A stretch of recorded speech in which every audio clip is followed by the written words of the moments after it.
It was really just the love of the game. It was trying to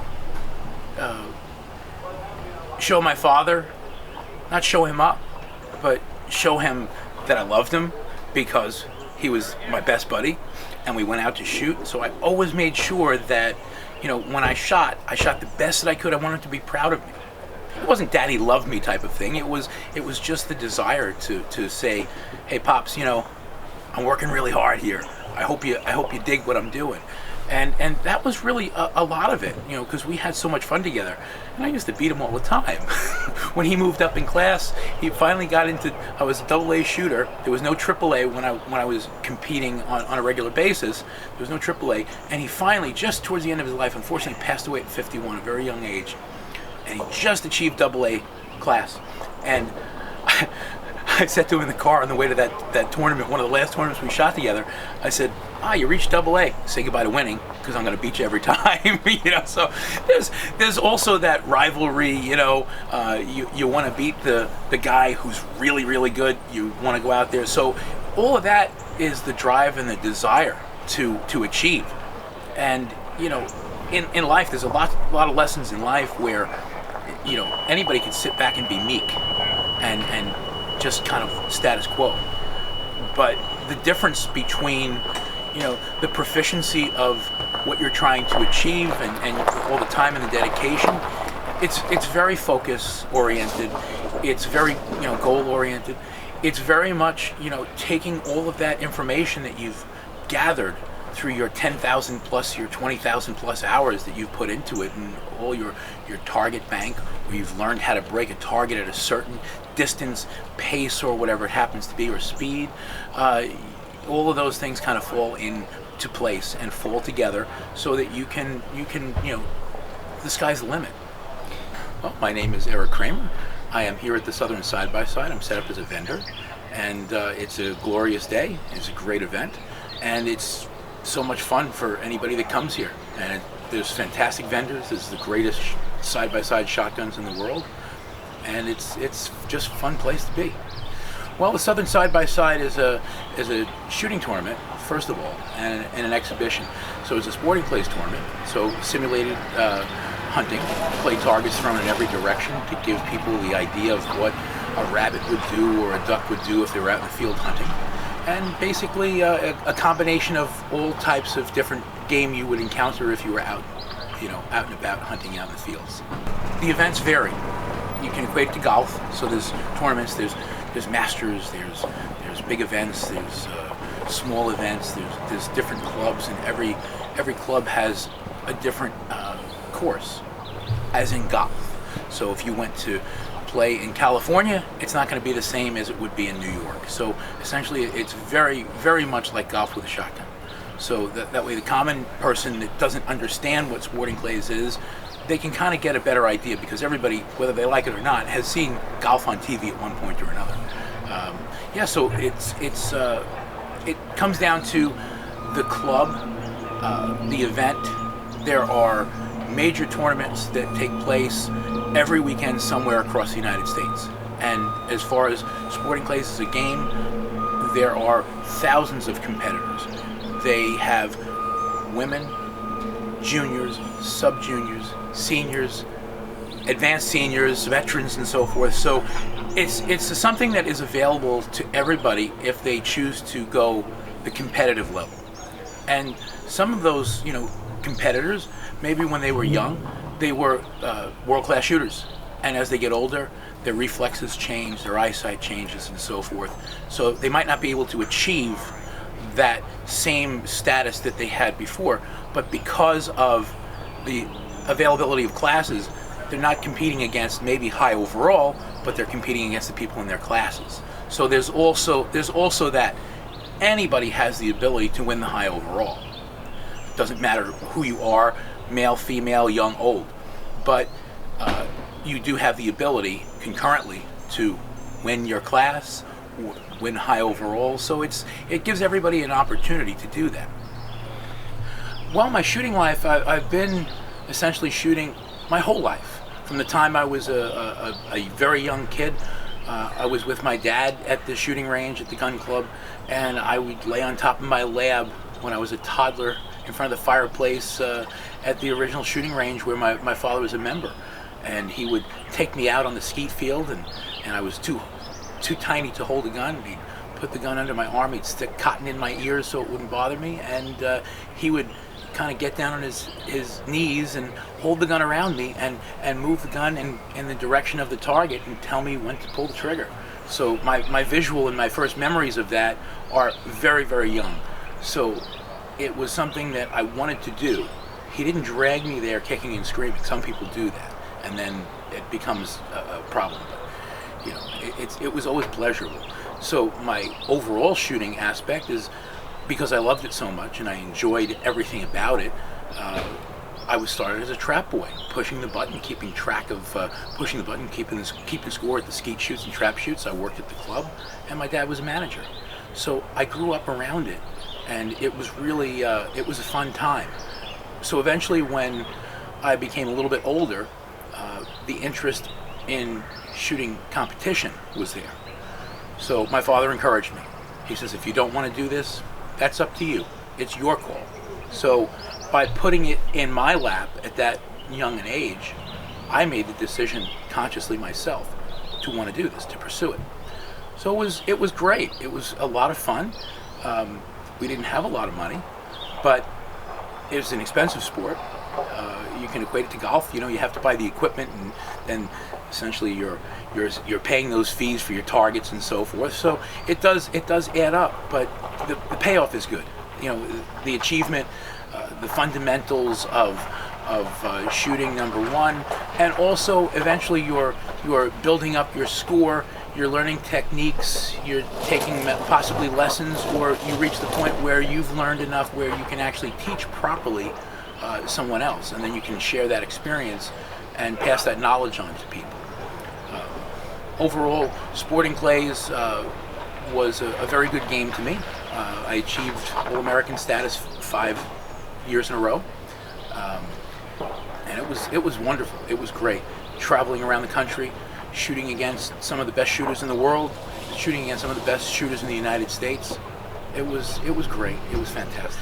So the side-by-side aspect is basically you've got vendor tents. You have hundreds of tables of old vintage shotguns and vintage accoutrements that go with all those old shotguns, whether it's cases or cleaning equipment or snap caps that you would put in the gun to dry fire the gun before you put it away, and you know, I have a table here, and my table is set up with all sorts of vintage antique ammunition and advertising and posters and different things like that. So people tend to enjoy collecting those types of things because maybe they can't afford to come to a place like this and buy a $15,000 shotgun.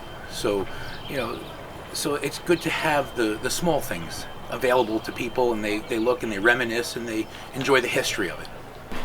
Anything from a $500 side-by-side, you know, a basic wall hanger here, to $85,000, $100,000. So prices range. It depends on the quality, the make, the time frame it went into manufacturing, and all those types of things kind of factor into the overall aspect of what the value is. There's different makers, so you could have an English gun maker that sells, you know, if you were to go and buy that gun, you would wind up paying $100,000 for the finest side-by-side shotguns that you can get.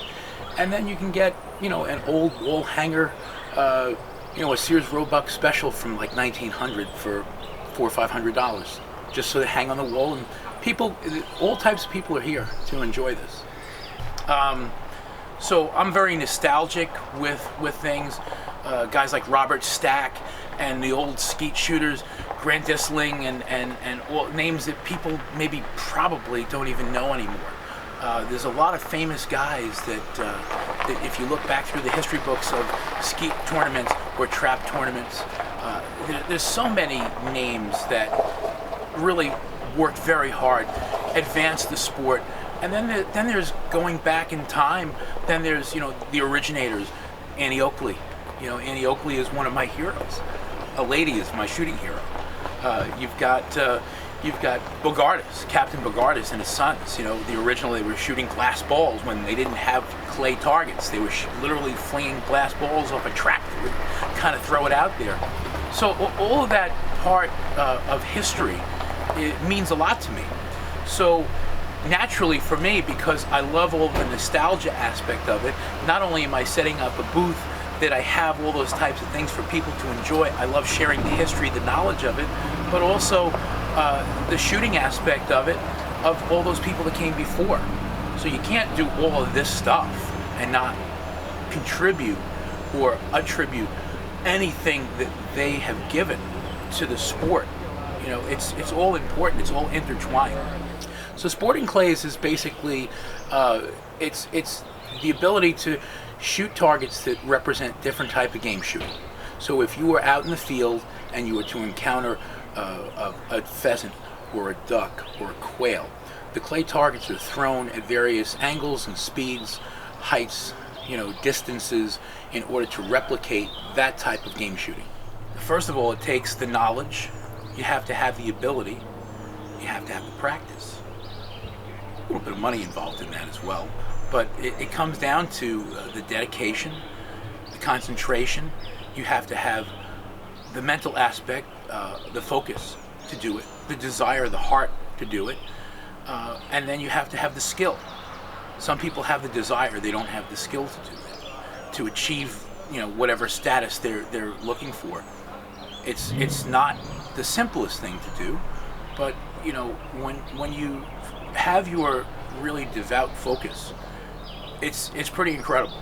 When you start with nothing and you practice and you miss a lot of targets, it's not so easy, but eventually as you progress and hopefully you advance and possibly take lessons.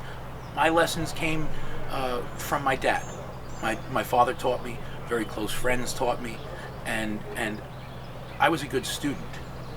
They didn't necessarily have to tell me something. I watched. I paid attention to what they were doing, and you could also do that type of thing as well. You see a better shooter, you pay attention to what they're doing and how they're doing it, and you can be pretty keen on it if you know what to look for. If you've put the time, the 10,000 hours to be proficient in something, well, that's essentially what it comes down to, just the same with shooting. So you have to put that time, you have to put the devotion into it, and if you do it properly and you have the right surroundings and the proper nurturing of it and the desire, you can achieve. You don't have to start out being a perfect shooter. Nobody's perfect when they start, and even when you achieve, you're still not perfect. So there's no such thing as perfection in my book. Everybody makes little bobbles, little mistakes, and so forth. It's what you do with that. It's when you are attempting to focus on your task, which is to break the next target. The last one didn't matter. 5 targets down the line do not matter. The only thing that you're focusing on is literally the target that you're shooting at the time. So there's all of these things that you learn through the course of your shooting career. And whether your shooting career is just going out and shooting a few targets here and there on the weekends, or whether you're an advanced sporting clay shooter that travels the world, everybody has the same goal: to hit as many birds, many clay targets as they possibly can. Nobody wants to go out there and miss a whole bunch. So I would put it like, I don't want to embarrass myself. And there's a little bit of that, there's vanity in there. So you don't want to go out and have a terrible score. So you want to work hard. So it's really hard work that really kind of it takes to kind of get all of this together and make a package so that you're able to achieve and do all these types of things. So it's all under the umbrella of enjoyment, pleasure, and also hard work. So if you're not enjoying what you're doing, then you're doing the wrong thing. Well, you know, you have to have like a mantra. So it doesn't have to be complicated. My mantra was break the next bird. So I said that previously. It's really the next target is the most important target. So whatever the angle, whatever the distance, whatever the combinations of whatever the targets are going to be thrown on the various shooting stations as you're progressing around the sporting clay course, it's very simple. Your task is to break the clay target. your focus is to break the play target. So as long as you have dedicated all the time and the effort and have the knowledge to do it, then you have to sum it up with, okay, my mantra, my Zen is break the next bird. So my mantra, I would tell myself in the back of my mind, it's very simple. It's not any great deep secret. Remain focused. So it's really, it is that simple, but what it took time frame wise to be able to get that far down the line, that's really what it comes down to. You have to put all of that time and effort, years and years of time and effort. Some people can pick it up very quickly, and they have great reflexes, they have great eyes, they have very good hand-eye coordination, and they can pick it up and they can shoot very well within a couple of years. I did very well for a kid starting out with my father instructing me, and as I said, I've gone to school on the other shooters around me. You can always learn something. Learning never stops in life, and nobody is perfect. It doesn't matter who you are. And so you have the breakdown, you've lost focus for a moment, doesn't matter. Put it out of your mind. Get rid of that, because it's not going to do you any good to dwell on it, but we all do. But the object is to try to cut it off right there. Make that go out of your mind and focus on the next shot. So that's really what it comes down to. So there's so many combinations of things. The nostalgia aspect of it, the love of the game, the love of the history, the camaraderie, the fraternity of what this is.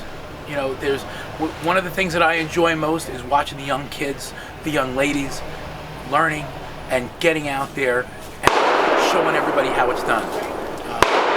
One of the unfortunate things is, you know, when you look at the big picture, there is a bit of a lacking of younger people being interested.